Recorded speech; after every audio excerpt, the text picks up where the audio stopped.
Om Swastiastu.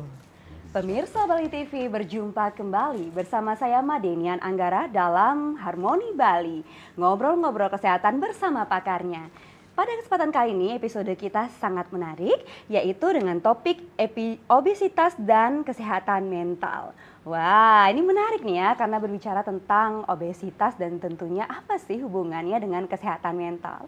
Untuk itu telah kami hadirkan dua orang narasumber yang tentunya berkompeten di bidangnya. Beliau adalah yang pertama Dr. Igusti Ngurah Sastradi SPKJ. Om Swastiastu, Dokter. Swastiastu. Dokter Sas, punapi gatra niki? Oke, baik. Wah, di tengah kesibukan dokter bisa tampil di sini luar biasa, Dok. Ya. Sehat dong ya. Kemudian yang kedua ada Dokter Niwayan Kertiasih SPKJ. Om Swastiastu, Dokter Kerti cantik sekali. Terima kasih atas pujiannya. Lagi sibuk apa nih, Dok? Paling ngasuh anak sama praktek aja. Wah, oke, luar biasa. Dan di kesempatan kali ini kita akan membicarakan mengenai topik yang sedang hangat, Dok ya. Apa sih obesitas itu, Dok? Karena kalau mungkin pemirsa juga berpikir, aduh berat badan saya segini dengan postur tubuh yang demikian rupa, apakah sudah bisa disebut dengan obesitas? Ya, bagaimana dengan Dokter Sas? Silahkan, Dokter. Iya, kalau dulu obesitas berisi ya, lebih dari berisi itu ya. Itu tanda makmur ya. Oke. Tapi belum tentu happy gitu ya. Ya, itu yang sering kadang malah jadi repot ya. Karena obesitas itu sekarang di mana-mana angka kekerapan terjadinya, prevalensinya itu sangat meningkat, terutama di perkotaan, daerah urban ya. Jadi dengan laju orang tambah sibuk, persaingan ya, dan juga kenyamanan hidup ya, kemakmuran. Ada makanan kayak dulu itu susah ya. Sebelum tahun 63, 65 itu, sekarang kan beda sudah. Semuanya serba mudah, serba gampang. Ada slogannya, Dok ya, makin berisi, makin makmur. Nah, gimana itu, Ya. Dokter Sas?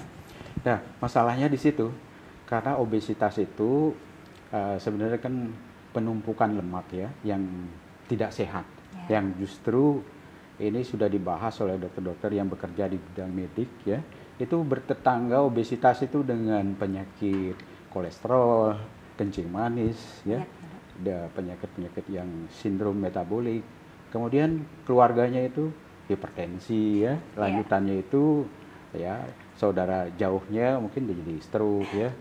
Kalau itu kemudian itu jadi masalah-masalah baru lagi ya, karena berkepanjangan. Nah, jadi lingkarannya itu antara obes kemudian menjadi depresi, kemudian ada kecemasan lagi. Jadi tidak segampang, tidak sesimpel bahwa obesitas itu adalah suatu gaya hidup yang hindari makan, itu sudah selesai, tetapi lebih kompleks dari itu. Jadi prevalensinya di mana-mana obesitas itu kalau di Indonesia sendiri sekitar sampai 16% ya. Cukup tinggi, Dok. Cukup tinggi. Kalau di negara-negara yang lebih makmur lagi seperti Amerika itu sampai di atas 35%, sampai 40% ya. Kalau di Afrika mungkin lebih rendah ya. Tapi meningkat juga di daerah-daerah urban. Meningkat dari tahun ke tahun nggak sih, Dok? Ya, kayaknya trennya terus meningkat. Artinya kemakmuran itu, kemudahan, kenyamanan tidak selalu membuat orang itu bisa menjalani hidup dengan bahagia, dengan happy ya. Justru masalah penyakit-penyakit yang akan lebih banyak, angka komplikasinya meningkat dengan biaya tinggi, pengobatan jangka panjang, akhirnya mempengaruhi kualitas hidupnya. Bukan sekedar makmur aja, yang membayangi itulah kapan jadi stroke gitu ya. Ternyata mudah-mudahan saya tidak.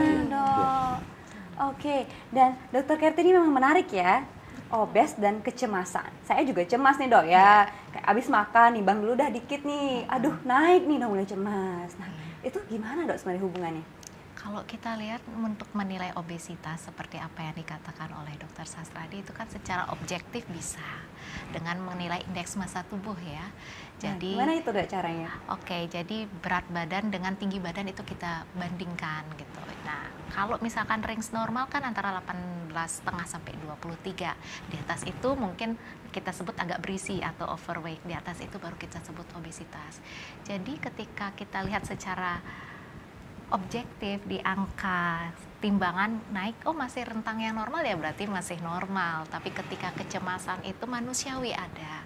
Jadi untuk kita ngerem mungkin ya makannya nggak berlebihan. Tapi kalau misalkan sudah sampai mengganggu, mungkin perlu dipikirkan apakah ada masalah psikologis mungkin yang mendasari misalnya cemas berlebih tadi. Oke, nah kalau pemirsa di rumah nih Dok ya, wanti-wanti nih apakah BMI saya normal apa enggak? Bisa ngitung sendiri nggak sih Dok? Betul, bisa.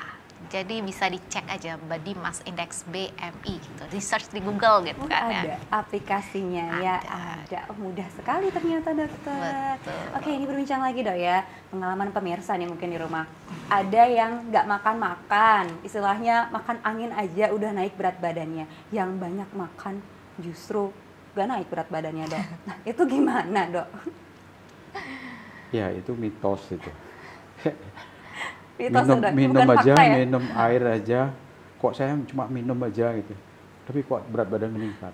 Iya, enggak makan nasi, enggak makan nasi. Tapi makan camilan, iya makan camilan. Ya. Minuman, ya ada coklatnya, ada pemanisnya, dan justru minuman itu angka kalorinya sangat-sangat tinggi justru. Yang enggak disadari itu. Jadi ketika ada ruwet sedikit, santai es krim dulu gitu misalnya. Nah itu sekali-sekali ya. Tapi besoknya Sekali 2 kali. 2 kali. Keseringan. Jadi cara makan yang impulsif ya. Jadi bukan disadari apakah saya membutuhkan makan gitu. Nah itu enggak simpel ternyata. Enggak cuma sekedar saya kan sudah kurangi. Ya kurangi di bidang makan pokoknya. Tapi ketika buru-buru, ketika mau ke kantor, pikiran buru-buru nanti macet di jalan, sudah bawa makanan segala ya disiapkan dan makannya juga secara impulsif sambil di mobil. Kan beda dengan menyiapkan di rumah makanan apa ya, makan dengan keluarga itu beda cara makannya itu merencanakan ya dengan makanan cara makannya yang impulsif itu yang membedakan. Baik. Jadi tidak terasa gitu. Nggak terasa makan terus jadinya, Makan terus, nyemil ya. terus ya Dok ya. Oke, Dokter Kerti, ini gimana sih Dok impulsif tadi? Nah, impulsif eating jadinya Dok. Iya, jadi suatu makan yang sebenarnya bukan didasari oleh rasa lapar gitu ya, tapi karena perasaan mungkin tidak nyaman atau untuk mencari pelampiasan gitu. Apa yang dikatakan Dokter Sas, ketika kita makan dengan menikmati setiap detail itu namanya mindful eating, itu juga membantu kita menyadari rasa, mengunyah, kita ada otak-otak kita saling berinteraksi, membuat kita, oh ini saya makan, oh saya kenyang gitu. Jadi ada proses untuk mengetahui dan merasakan dari tubuh itu. Nah, tadi kan juga sering ya kita lihat sekarang orang-orang kalau cemas makan, ada burnout dikit makan. Jadi Ngomongin pelarian. saya ini kayaknya. Jadi itu makan yang impulsif tadi itu salah satunya. Iya. Dan mitosnya juga bulan orang lupa kadang bahwa nggak hanya makanan, tapi ada juga pengaruh metabolisme tubuh, aktivitas fisik. Mungkin dia diet, tapi aktivitas fisiknya bagaimana? Itu juga perlu diperhatikan. Oke, karena rasa kenyamanan saat makan itu Dok terkadang dimiliki oleh seseorang, makan terus jadinya. Ternyata itu tidak baik Dokter. Karena kan tubuh udah punya sinyal sendiri gitu ya Dok ya. Ya, tadi kan disebut mindful eating ya. Kalau mindless dan buru-buru itu, nah itu tak disadari sebenarnya. Yang disadari, oh saya cuma makan dikit aja. Yang tak disadari itu yang Oke, oke Dok. Sudah di akhir episode sesi pertama ini, kita akan lanjutkan lagi bincang-bincangnya dengan pembicaraan yang tentunya lebih menarik lagi. Pemirsa jangan kemana-mana, tetaplah di Harmoni Bali.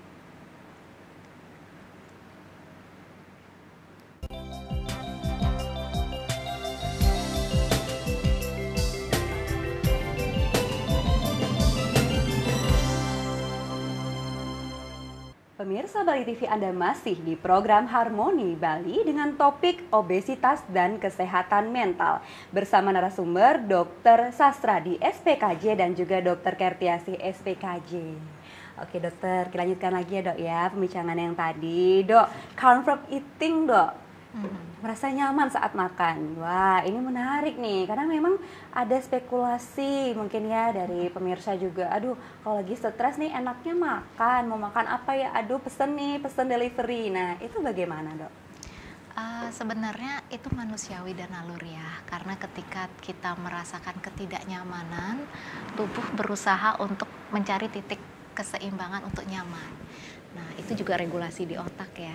Jadi zat kimia di otak itu mendorong kita nyari apa nih yang bikin kita nyaman. Salah satu sumbernya itu gula.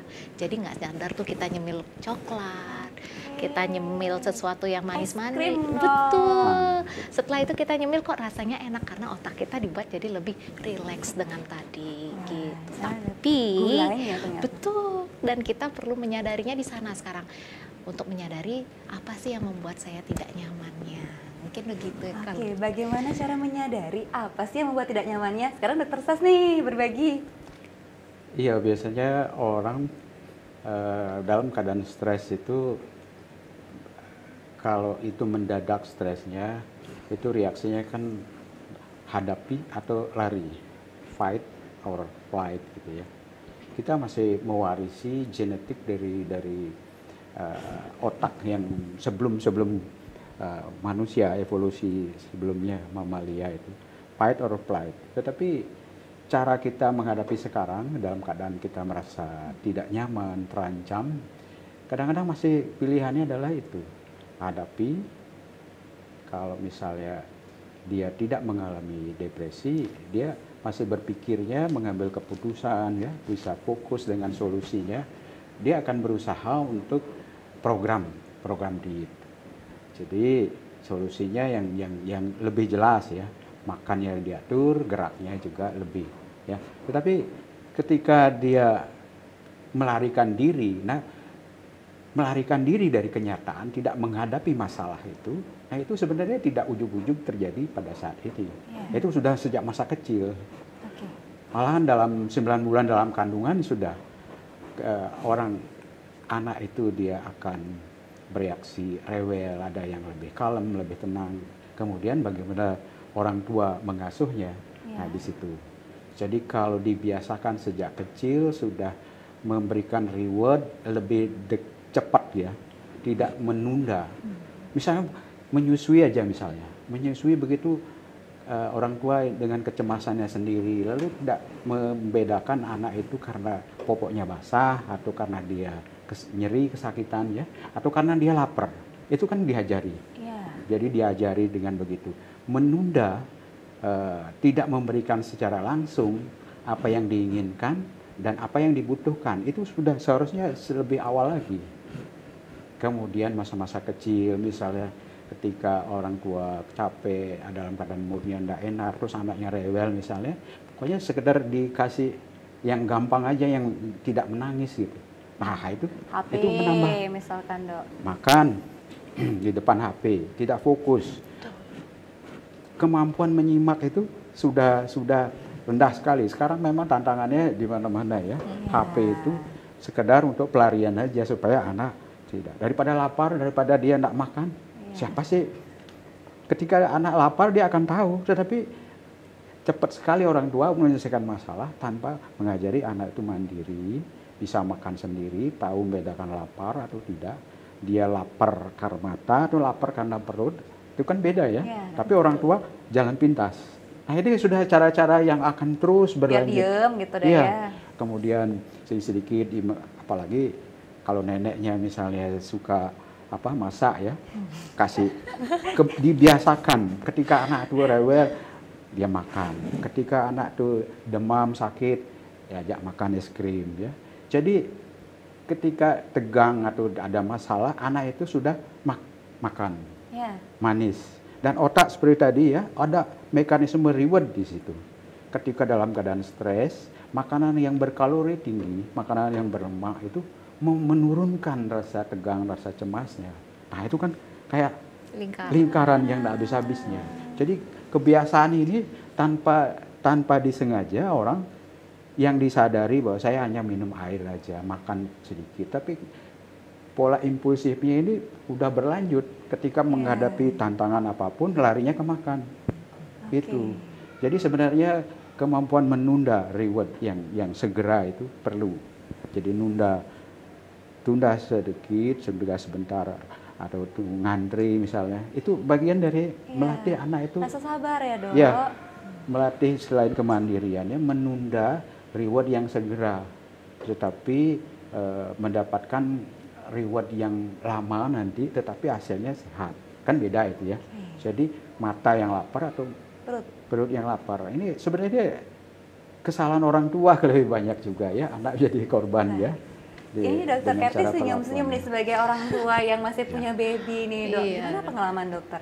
Ya kadang nggak disadari, kita nggak bisa kadang orang tua juga tidak terlepas dari pengasuhan, itu kan suatu pola yang dipelajari. Jadi ketika dari kecil kalau kita tidak menyadari bahwa oh nggak nyaman makan aja nih, oh nggak nyaman nanti dia pokoknya biar diem aja anaknya, anak itu akan membawa pola itu secara tidak sadar. Karena otak kita itu ada memori untuk memproses ketidaksadaran itu. Jadi refleks aja gitu. Padahal mungkin ada cara lain untuk melampiaskan rasa tidak nyaman tadi. Apakah misalkan dengan melakukan hobi misalnya atau hal lain.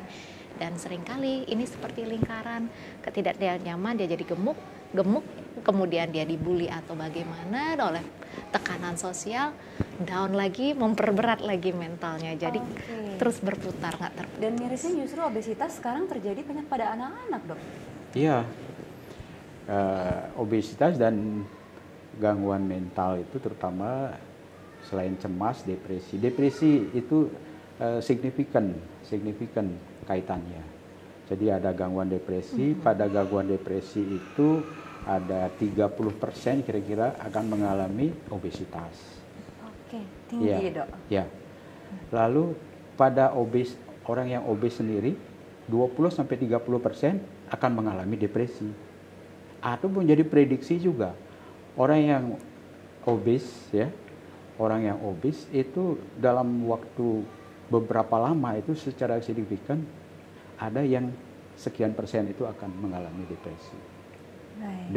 Begitu juga orang yang depresi itu menjadi tanda ya nanti suatu ketika akan mengalami obesitas. Udah warning sign ya Dok. Iya. Jadi ini membuktikan bahwa kesehatan mental dengan kesehatan fisik itu sebenarnya bukan satu hal yang terpisah. Kalau kita sadari bahwa tubuh yang kasat mata ini adalah perangkat kita yang lebih bisa kita ukur, bisa kita periksa lebih nyata. Tapi perangkat yang lebih halus itu kalau kita umpamakan gadget, yaitu misalnya hardware itu adalah ini fisik kita dengan prosesornya di otak, itu hardware kita.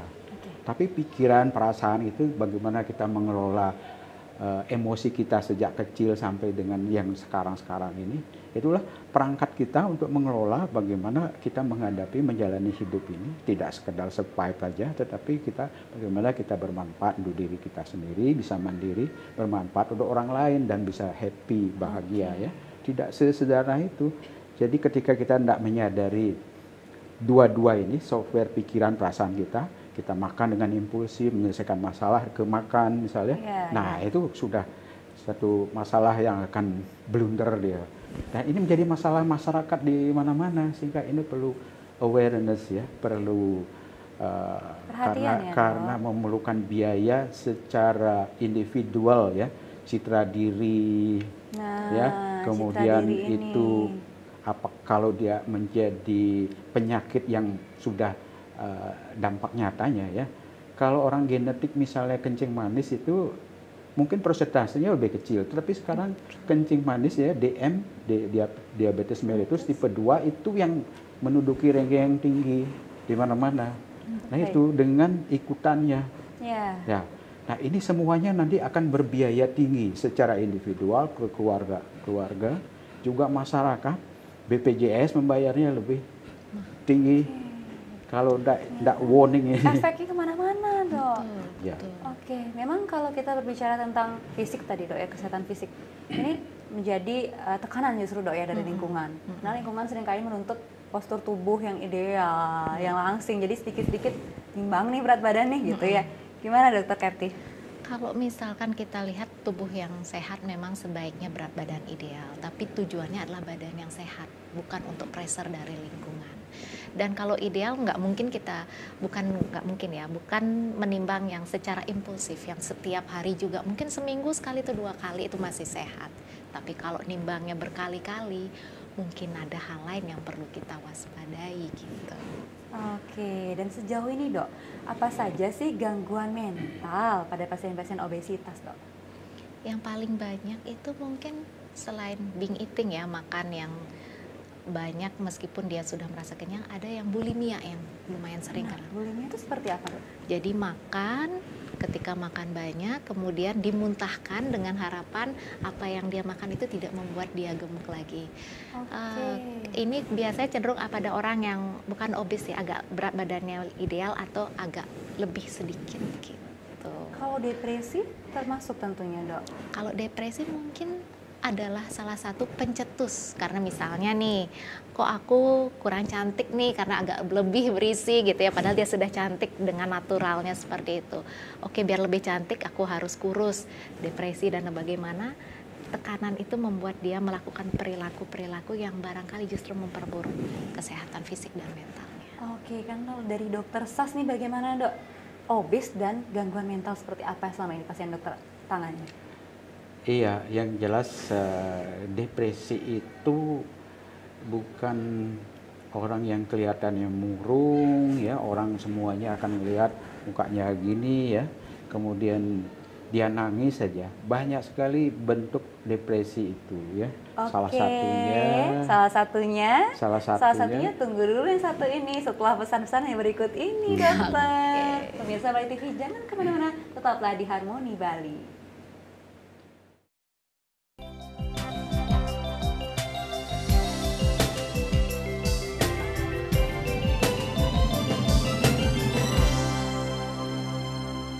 Pemirsa, Anda masih di Dialog Harmoni Bali bersama saya Madenian Anggara dan tentunya bersama Dr. Sastradi SPKJ dan Dr. Kertiasih SPKJ. Dan di sesi ini kami membuka dialog interaktif bagi Anda yang ingin langsung berkomunikasi dengan dokter kami di layanan telepon 0361 894 8400 atau di 0361 894 8401. Baik dokter, tadi ini apa Dok? Depresi apa Dok? Iya. Tadi sudah disebut ya bulimia itu. Ya. Itu satu versi tersendiri dari pelarian ke makan, tetapi ada rasa bersalahnya. Begitu dia makan, aduh nanti gimana ya. Lalu dia berusaha sedemikian rupa dia korek-korek ini ya. Korek-korek supaya dikeluarin, Dok?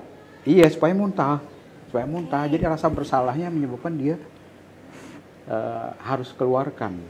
Gitu. Tapi di pikirannya itulah yang berkutat ya dengan di emosinya itu. Yang jelas suatu lingkaran yang bagian walaupun tidak gemuk-gemuk, tidak obes sendiri, tetapi pola seperti itu adalah bagian dari depresi kontennya. Dan yang paling banyak itu adalah depresi yang fisiknya manifest gitu.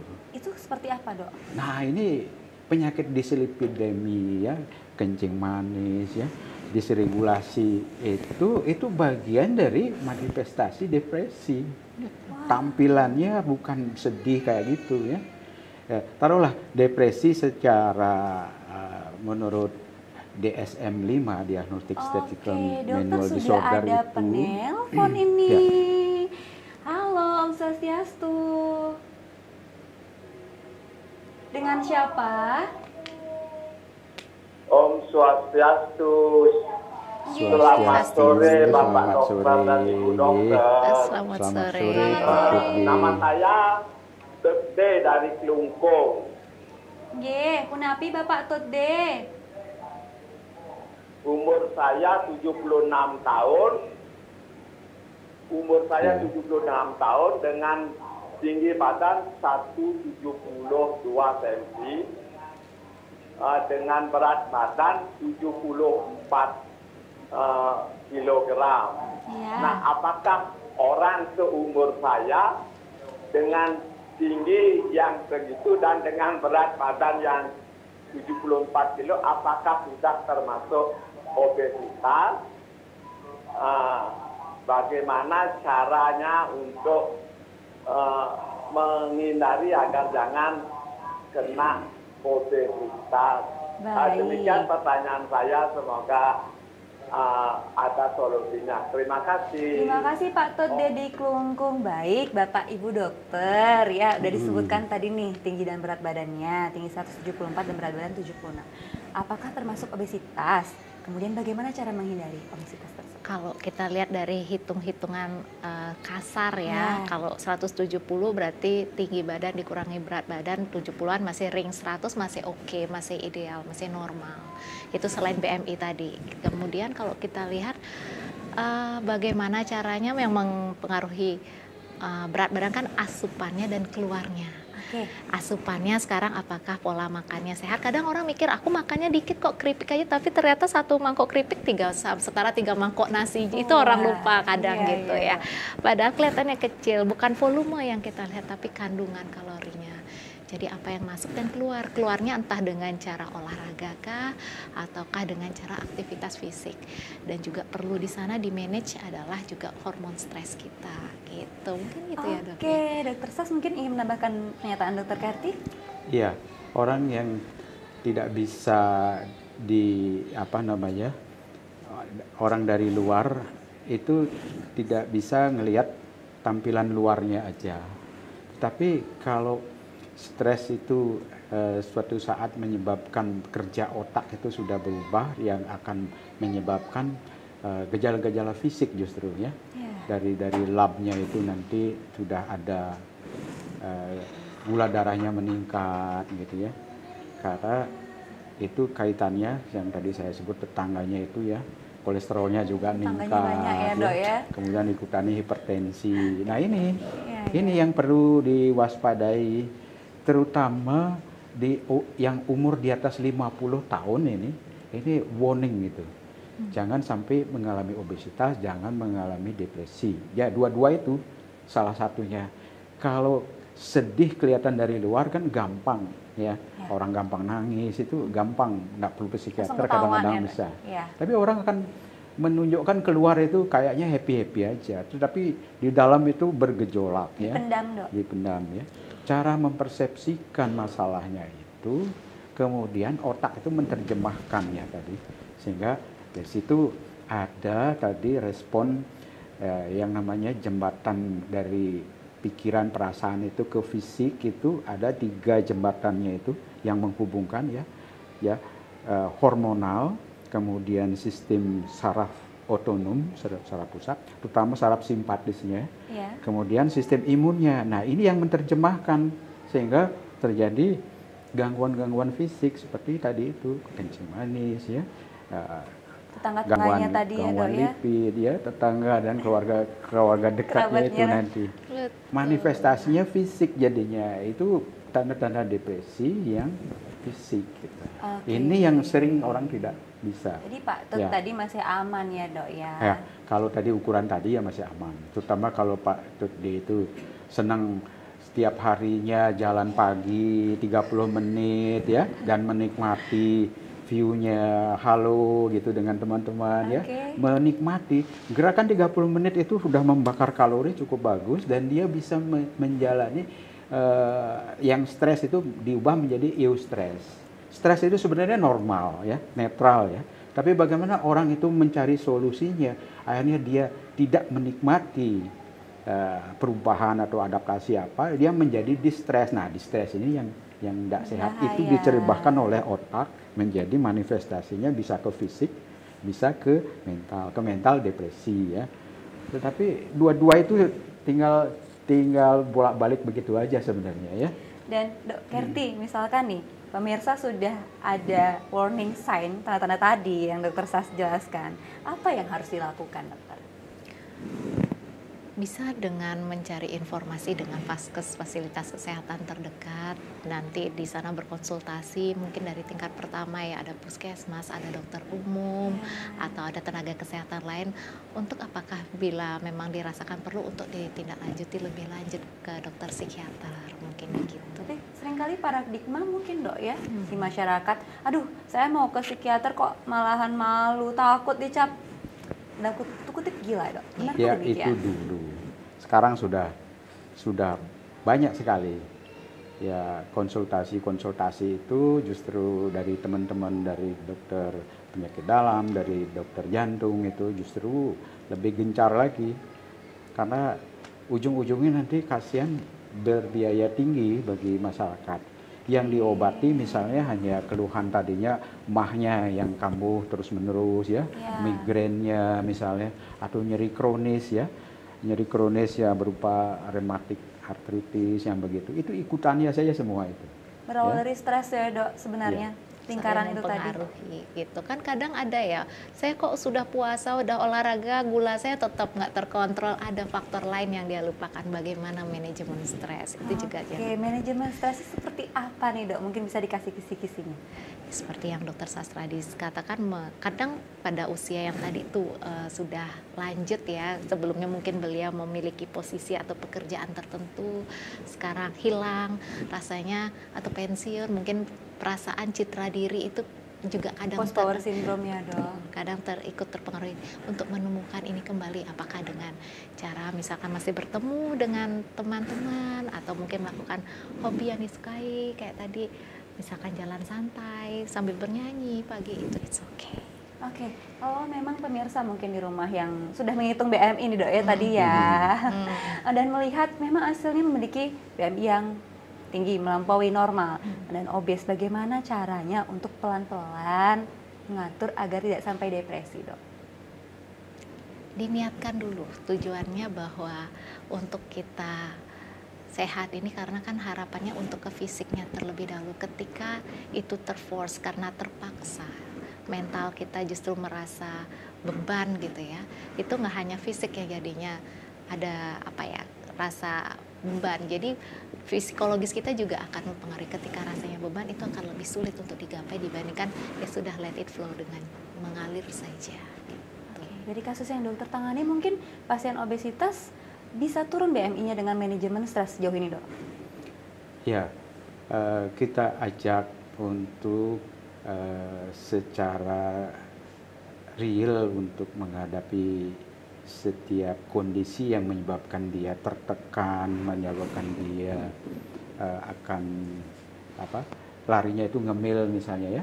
Dan tentu kita sebagai dokter, bukan hanya psikiater aja, dokter-dokter yang lain, kita akan selalu mengingatkan konsekuensi jangka panjangnya itu ya. Apakah nanti depresi ikutannya, apakah obesitasnya yang muncul, Antara ya itu dua-duanya ya, dok, ya. semuanya itu pengobatan yang harus cermat, jangka panjang, berbiaya tinggi gitu. Yang jelas, nah bagaimana selain ya tidak terlalu serius bahwa ini bahaya-bahaya ya, tetapi dia ajak untuk menemukan solusinya, lalu kita ajak untuk apa masalahnya gitu ya, kita supaya dia ke realitasnya, tidak ke tanpa disadari dia akan pelariannya gitu. Sehingga dengan begitu antara pilihan-pilihan itu, kalau tadi obesitas itu kan tinggal makannya diturunin, diatur, atau geraknya, pembakarannya dinaikin ya. Tapi orang tidak termotivasi kan.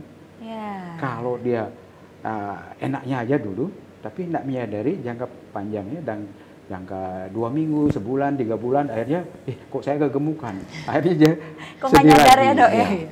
Nah ini menyadari aja dulu, menyadari lalu kita ajak berbincang-bincang apa sih masalah yang mendasar ya.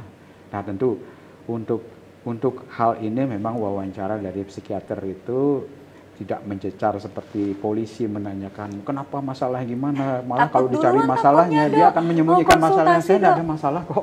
Oke. Tidak ada masalah. Ngapain datang gitu ya dok? Ya.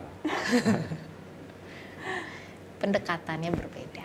Oke, bagaimana pendekatannya kita akan langsung tanyakan kepada dokter SPKJ kita tentunya sesaat lagi.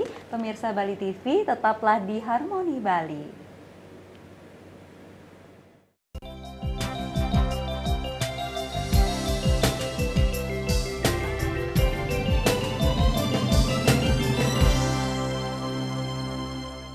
Pemirsa, Anda masih dalam program acara Harmoni Bali dengan topik obesitas dan kesehatan mental. Dan kami juga membuka layanan interaktif di 0361894800 atau di 0361894801. Kapan lagi Anda bisa langsung berkonsultasi bersama dokter spesialis ahli jiwa kami, di mana topiknya sangat menarik memang, Dok, ya. Ternyata obesitas dan juga gangguan kejiwaan itu merupakan sebuah lingkaran ya, Dok. Oke, Dok, kita berbicara lagi nih mengenai topik tadi, depresi, gangguan jiwa, gangguan mental, itu sama, Dok? Gangguan jiwa itu spektrumnya luas ya. Ada yang ringan, sedang, sama berat. Dan depresi salah satu bagian dari gangguan jiwa. Kayak ibaratnya kamar, terus gangguan jiwa itu adalah rumah. Gitu. Oke. Nah, sama gila nih sekarang, Dok, pertanyaannya. Kalau gila itu gangguan jiwa berat ya, atau disebut itu dia sudah dalam kondisi psikotik. Psikotik itu dia keluar dari realitas hidup ini.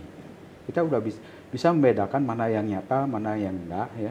Tapi orang gila itu dia sudah keluar dari situ, malah enggak stres. Jadi jangan bayangkan orang gila itu stres. Enggak, dia udah keluar dari stres. Udah tidak merasa stres. Tidak merasa.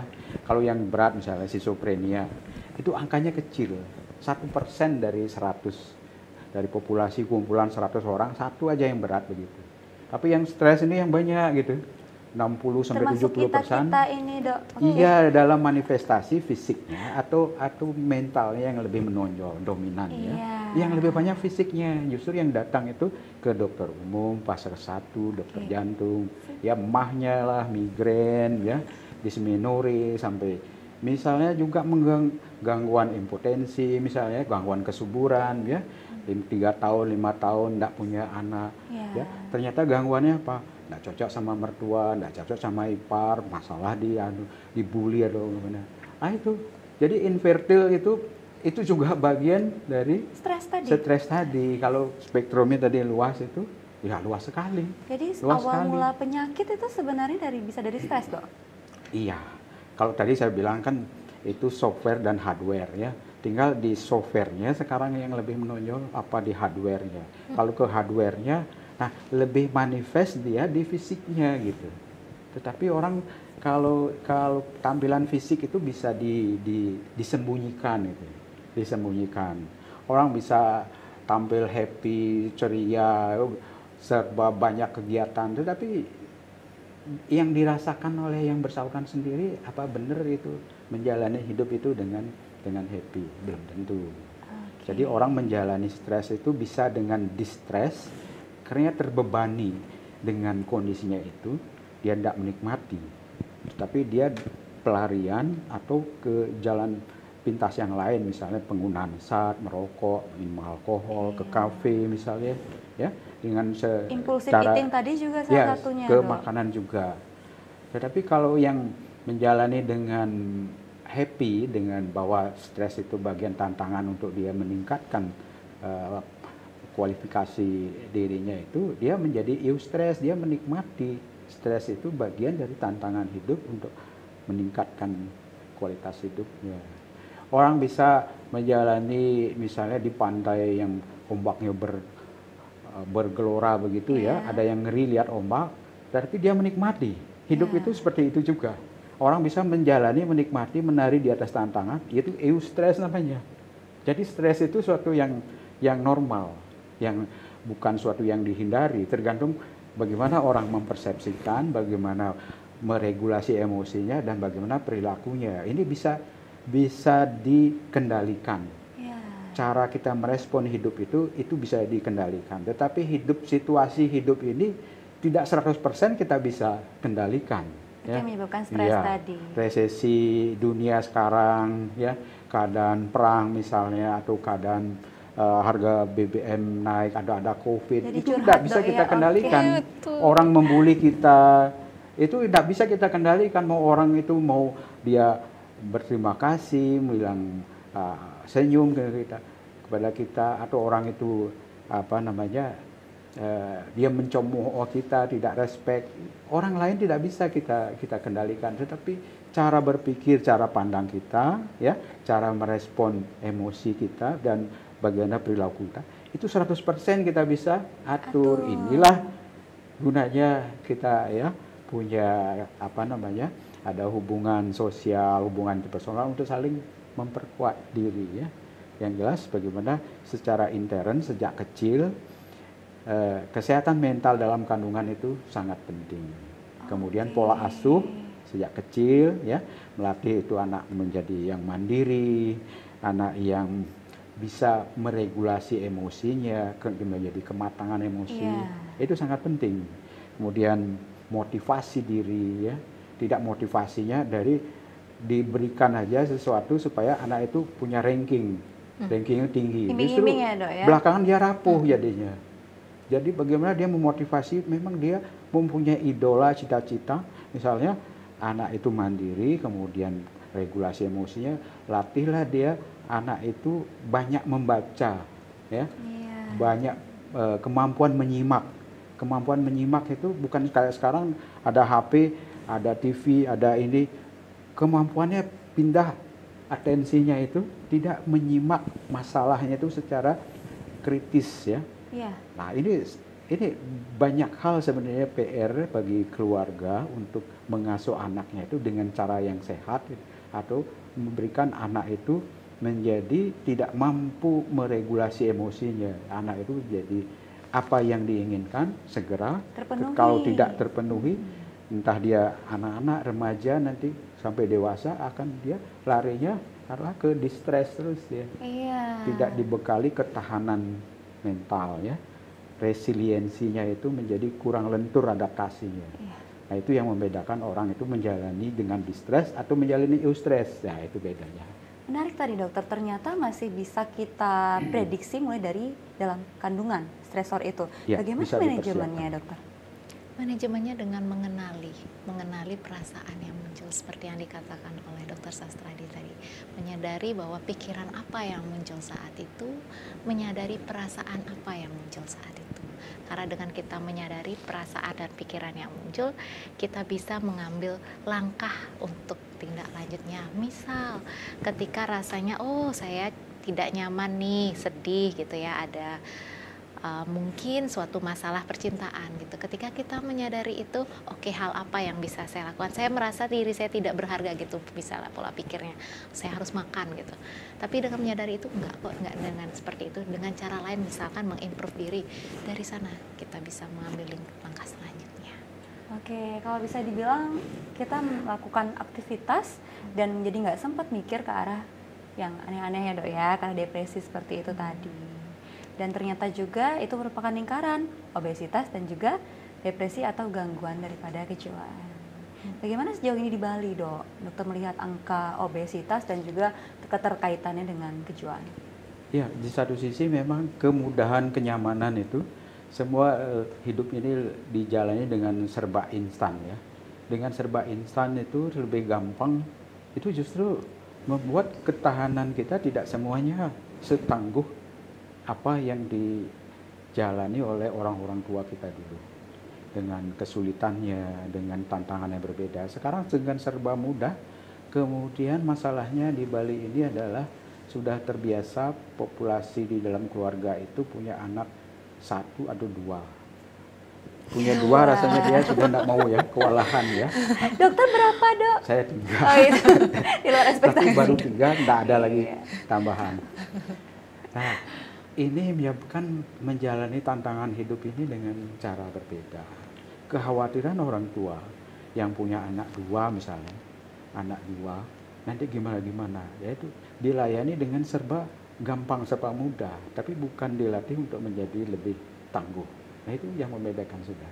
Di Bali ini memang nyata program KB berhasil dulu, tetapi populasi jarang orang punya anak lebih dari 3 atau 4 ya, dan kekhawatiran orang tua nanti gimana anaknya, serba dilindungi, serba fasilitasi ya dok. Difasilitasi. Apakah ini benar membuat anak lebih mandiri, lebih mampu menjalani dengan stres kehidupan ini menjadi eustress atau menjadi distress? tinggal pilihan. Siapa yang tahu ya dok ya pilihan itu.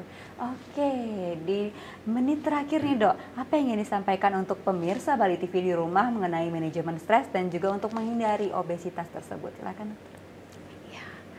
Dengan menyadari bahwa fisik dan mental itu satu kesatuan. Ketika fisik kita berkata, barangkali ada hal lain yang perlu kita lihat dalam diri. Kadang kita mendinai ya dok ya, mendinai, menolak bahwa enggak, kok nggak ada masalah, tapi udah sering sakit kepala, kemudian kok sering emahnya kumat, jadi atau pada kondisi tadi obesitas kok justru berat badan saya bertambah. Jadi sadari kedua hal itu saling berkaitan. Oke, baik, dari dokter Sas dok. Ya, kita jalani hidup ini dengan lebih seimbang, lebih dengan kesadaran ya. Sehingga hidup ini sebenarnya kita untuk apa kita hidup? Hidup yang sebenarnya adalah hidup yang dijalani, yang disyukuri. Kemudian kita melihat semua tantangan itu adalah bagian dari pembelajaran kita untuk menjadi lebih matang. Oke, harus mawas diri tentunya dok ya. Dan juga ternyata obesitas itu perlu worry dan wanti-wanti nih pemirsa di rumah ya. Segera periksakan mungkin dok ya yang memiliki tanda-tanda ke arah obesitas agar tidak sampai berujung ke gangguan kesehatan jiwa tadi. Baik, kalau manajemen sudah disampaikan tadi bagaimana cara menghindari stres, adakah lagi dok pesan-pesan juga untuk pemirsa Bali TV di rumah, cara mungkin yang berhasil sejauh ini menangani stresnya dan juga cara untuk menghindari obesitasnya? Dengan relaksasi mungkin ya, selain dengan cara tadi mengatakan dari dokter Sastra bilang aware dengan apa yang dirasakan, ketika rasanya menghadapi tekanan yang begitu tidak nyaman, coba deh latihan nafas, latihan relaksasi, itu yang paling simpel. Oh, ternyata bisa juga ya dok ya. Oke, baik, tak terasa sudah di penghujung acara kebersamaan kita. Terima kasih banyak Dr. Igusti Ngurah Sasradi SPKJ dan Dr. Niwayan Kertiasi SPKJ. Pemirsa Bali TV, di akhir sesi ini saya Madenian Anggara pamit undur diri. Sampai jumpa di topik Harmoni Bali mendatang yang pastinya tak kalah istimewa. Sampai jumpa dan Om Santi, Santi, Santi Om.